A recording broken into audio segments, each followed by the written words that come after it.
कहानी नीरू की है। पंजाब की नीरू की शादी दिल्ली के राहुल से होती है। दिल्ली कितना बड़ा शहर है ना, लेकिन आप लोगों का घर तो बहुत छोटा है।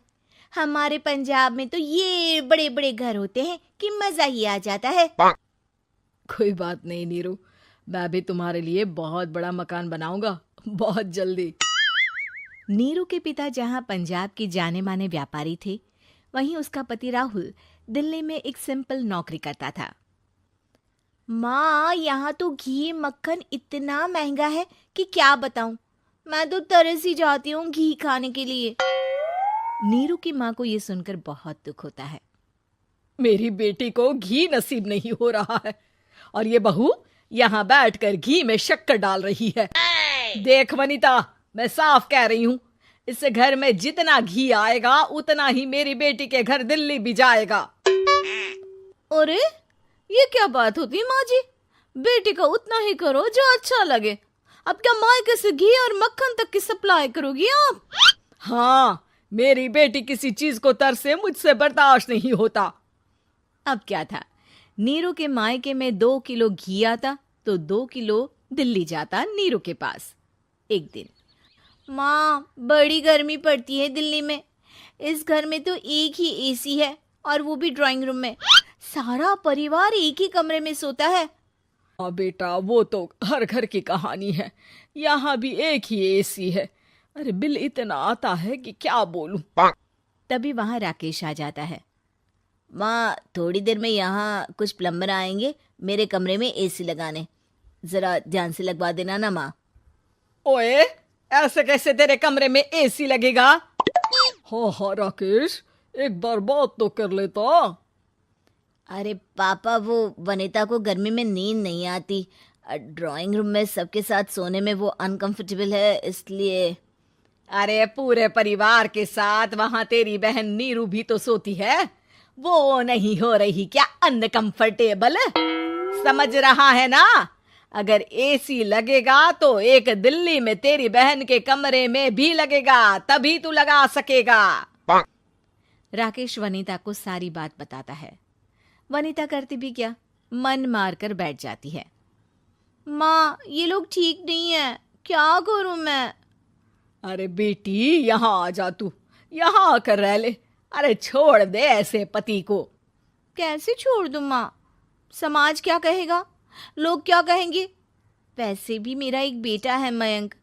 अरे हटा बेटा, तेरी उम्र ही क्या है, इतनी परेशान रहेगी तो काम कैसे चलेगा।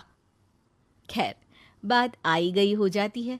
माँ को लगता है कि नीरू ठीक है, तो वहीं नीरू के मन में एक ही लाइन चल रही होती है, यहाँ आजा।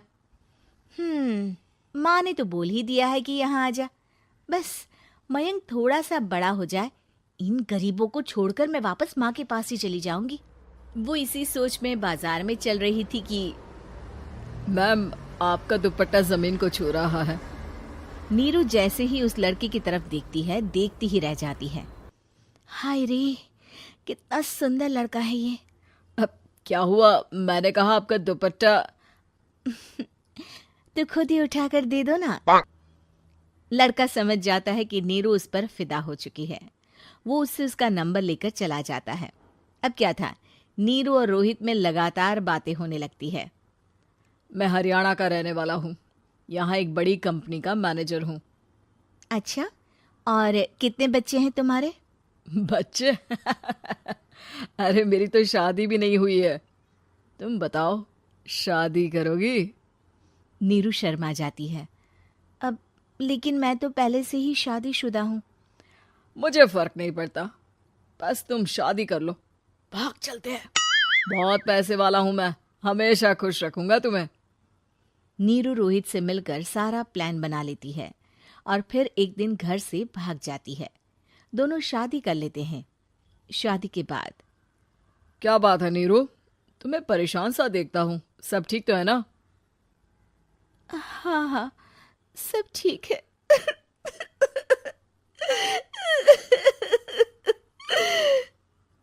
ये कहते कहते ही वो रोने लगती है। अरे क्या हो गया, रो क्यों रही हो? मैंने तुमसे एक बात छुपाई है। और वही बात अब मुझे परेशान कर रही है। रोहित, मेरा एक बेटा भी है, उसका नाम मयंक है। क्या बात कर रही हो? ये तुमने मुझे पहले क्यों नहीं बताया? देखो नीरू, मेरी माँ को मैंने ये नहीं बताया है कि तुम शादीशुदा हो। बच्चा मैं मैनेज नहीं कर पाऊंगा। नीरू को समझ में नहीं आता कि वो क्या करे। तुम उस बच्चे को अपनी माँ को क्यों नहीं दे देती? नीरू चुपके से माँ को फोन करती है। माँ, क्या मयंक को तुम रख सकती हो? बेटा, मैं राकेश के साथ बात करती हूँ। आखिर घर का बेटा वही है, जो वो बोलेगा। वैसे भी बेटा, तूने जो किया है ना, उसके बाद से पूरा घर तेरी बुराई कर रहा है। मैं भी अब किसी से तेरे लिए लड़ नहीं सकती। राकेश बेटा, नीरू ने तो जो किया बहुत ही बुरा किया, लेकिन मैं सोच रही थी कि क्यों ना मयंक को हम यहाँ ले आए। तभी वनीता बोल पड़ती है। वाह जी, ऐसे कैसे यहाँ ले आए? यहाँ क्या भंडारा भरा है? और जिस बच्चे की माँ ने नहीं सोचा, उसके लिए हम क्यों सोचे? नीरू को एक बार तो अपने बच्चे के बारे में सोचना चाहिए था ना। अरे लेकिन तेरे पास भी तो लड़का नहीं है ना वनीता। माँ, वनीता ठीक बोल रही है। कल को वो बड़ा होकर इसी घर का हिस्सा मांगेगा तो हम क्या करेंगे? माँ कहती भी तो क्या, वो चुप रह जाती है। वहीं नीरू का पहला पति कहता है। माँ, अगर आज भी वो वापस आ जाए तो मैं उसे माफ कर दूंगा। बेटा, गरीबी चीज ही ऐसी है, क्या करेगा। तू तो अब मयंक का सोच। वो बेचारा तो बिना माँ का हो गया। मयंक के खातिर तू दूसरी शादी कर ले बेटा। लोगों के लाख समझाने के बाद नीरू के पहले पति की शादी रिद्धि से हो जाती है, जिसके पहले पति से 2 बच्चे होते हैं। देखो जी, मैंने शादी सिर्फ बच्चे के खातिर की है। मैंने भी शादी सिर्फ बच्चों के खातिर की है। वहीं नीरू के दूसरे पति के मन में ये बात घर कर जाती है कि नीरू एक मासूम बच्चे को उसके खातिर छोड़ कर आई है। अब देखो नीरू, मुझे लगता है कि जो औरत अपनी कोख का बच्चा छोड़ सकती है, वो तो कुछ भी कर सकती है। कल को तुम्हें मुझसे अच्छा कोई मिल गया तो तुम तो मुझे भी बाय बाय कर दोगी ना। नीरू को अब उसका दूसरा पति ताने देना शुरू कर देता है। तंग आकर नीरू उसके यहाँ से भागकर अपने पहले पति के पास चली जाती है, लेकिन ससुराल में क्या लेने आई है नीरू, मयंक को? नहीं नहीं सासू माँ, मुझसे गलती हो गई, मुझे माफ कर दीजिए। नीरू, अब वक्त खत्म हो गया है, मेरी शादी हो चुकी है। तो छोड़ दो ना उसे, हमारा बच्चा है। मैं आपको अपनी माँ नहीं मानता, मेरी नहीं मान तो बात अच्छी है। नीरू मयंक की बात सुनकर समझ जाती है कि उसके पास अब न आसमान रहा ना ही जमीन।